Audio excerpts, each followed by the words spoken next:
Hello, hello everyone. It's Jazz. Jazzy Jazz.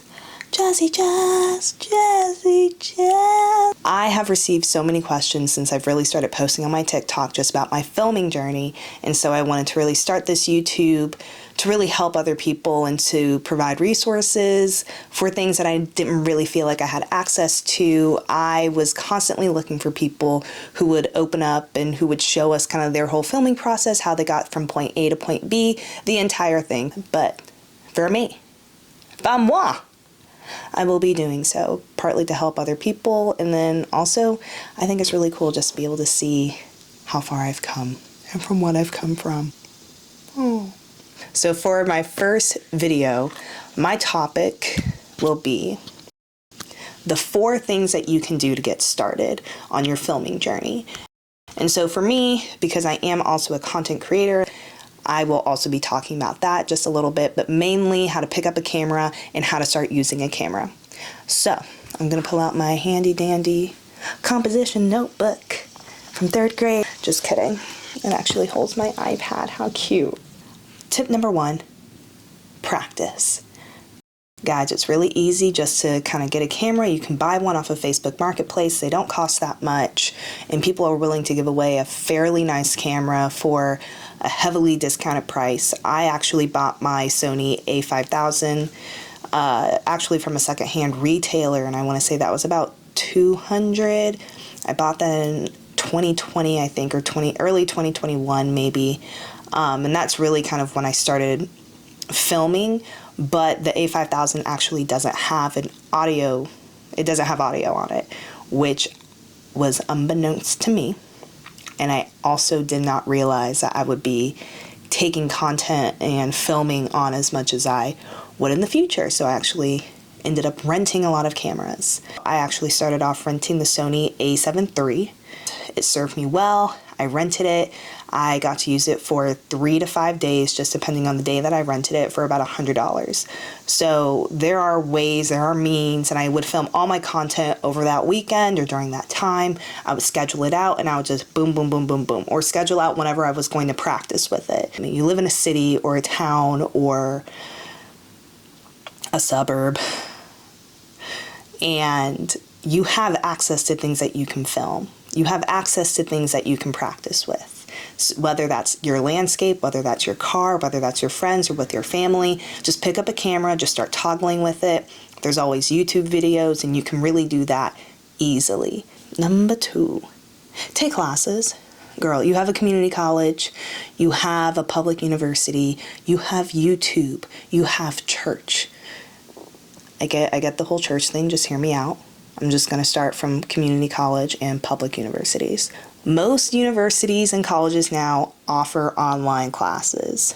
So at this point, you have access to that. You don't even have to be in the same state. You don't have to be in the same zip code anymore. And I also do understand that photography and cinematography classes are easier to take in person. However, we have what we have, and we use what we use to get what we get. Look, so for me, I actually worked at a church, which brings me to my 4th point, which brings me to another resource that you have, the church. You have Catholics, you have Baptists, you have Presbyterians and Pescatarians, you have a bunch of churches, and most of these churches actually have online services, especially because of the pandemic.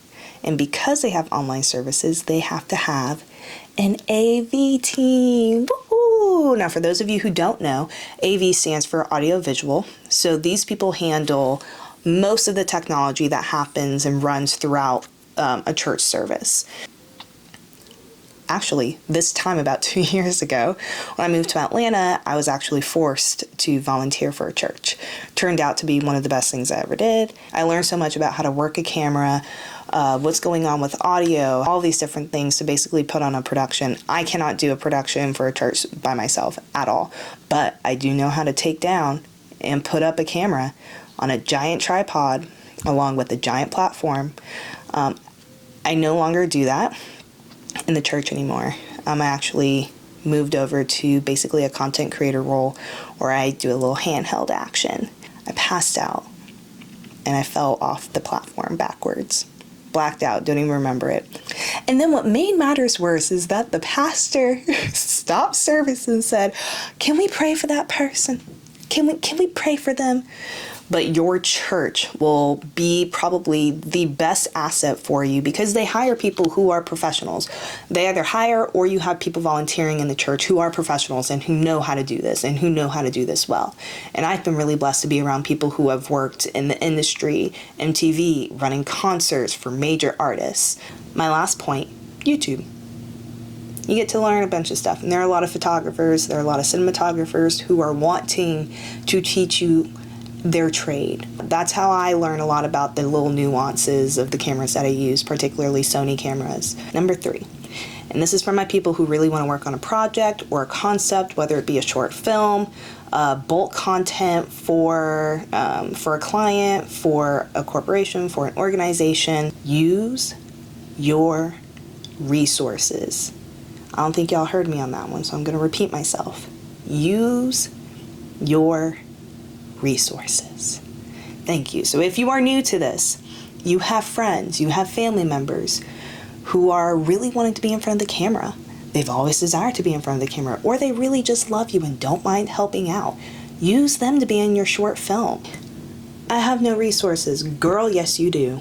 And don't you look in my face and lie to me like that. Don't do it. So I started off making a lot of solo videos. I would make faux commercials for Gucci, for YSL, for things I had around my house. Didn't know that it was called UGC Creation at the time. I was ahead of the game. I filmed a lot of stuff by myself. I would film me by myself. I would utilize the mirrors that I had. My laptop, my black screen because it's reflective. I would create some very interesting shots so that I wouldn't need anyone to be there for me. So I got myself a little tripod, rented a camera, and just kind of went to work on that one. Those little projects that I did helped me get the jobs that I have now and helped me build up my catalog and my clientele. You can film by yourself. You can film yourself. It's gonna be hard and it's gonna definitely be a learning curve, but it's really fun. You get to come up with new shots, you get to kind of act. Me, I am the cheapest and best actor that I know. I can cry on command. I'm not going to do it now, but I can cry on command. Just trust me. If you have a friend who is willing to sit down and help you film, do that. Because honestly, I hated asking people if they could film me. I hated it because I always felt like a burden. No one would get the shots that I wanted them to get. Everyone to me was just not there. My sister would do it begrudgingly and she would just be pissed off, and then by the end of it we would have been in an argument, and then people just aren't getting the shots that I need. And so at that point I was like, well, screw this. I'm just gonna do it myself. Why not? I have everything that I need, and it taught me a lot. It taught me more about lighting. It taught me more about different angles and how you can play on and bring out different emotions depending on the angle and depending on how tight or how far away the shot is, things like that. And you just you get into a rhythm, you get into a style, and I would share them with my friends and family, and they would give me their honest opinion. And also any friends that I have who are videographers and cinematographers and DPs, I would also ask them for their opinions, ask them for help and things like that. And they made the biggest difference. So use your resources, use the people around you, use the things around you. I cannot tell you how many horror films that I have filmed in my house. Number 4, y'all, please learn how to edit. Learn how to edit. Just learn how to edit. Just learn the basics of editing, because your camera can only take you so far. Different angles can only take you so far. But your editing is what's going to take your storytelling to the next level. Trust me.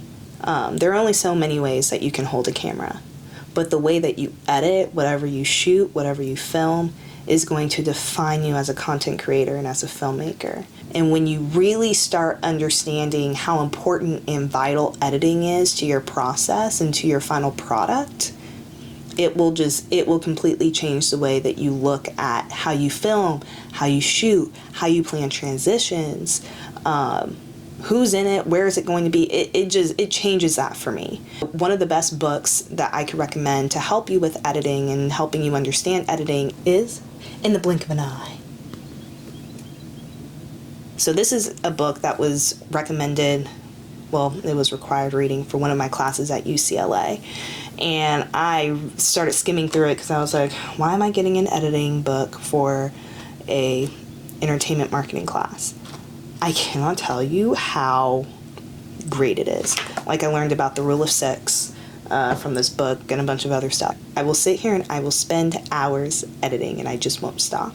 And that's just something that I really enjoy. That's something that I love. And it's something that probably won't change for me. I edit every single day. I edit something every single day, whether it be for 5 hours, 45 minutes, especially being a content creator and working on my current project right now. I'm editing the entire project because I have a very, very, very specific way that I want everything to be edited. Also, I can't afford to pay someone. Guys, we are literally creating an 8-episode TV show with a little under $2,000. Nowhere in that budget is there room for a proper editor. So I am a proper editor now. I have made myself that, I have told myself that, and I have labeled that as me. YouTube is a phenomenal resource for editing tricks, tips, how-tos. I do a lot of YouTube videos, and that's how I figure out a lot of what I want to do when I research. I watch a lot of movies. I watch a lot of TV shows. What do I like from there? How can I incorporate that? How can I make it different? How can I make that work for me? So those are my 4 tips on how to get started creating content or creating any type of visual art, anything film, and becoming a filmmaker. Those are my 4 tips and what have really helped me get to where I am. I am nowhere close to where I'm going to be in the next couple of years, but follow along with the journey, and I just continue to learn so much. And so anything that I can impart on you guys, I am more than willing to. So if you have any questions, please leave them in the comments below. Make sure that you like and subscribe. I will be posting weekly, probably 2 videos a week. So it's going to be a really fun journey. So make sure that you stay tuned for more.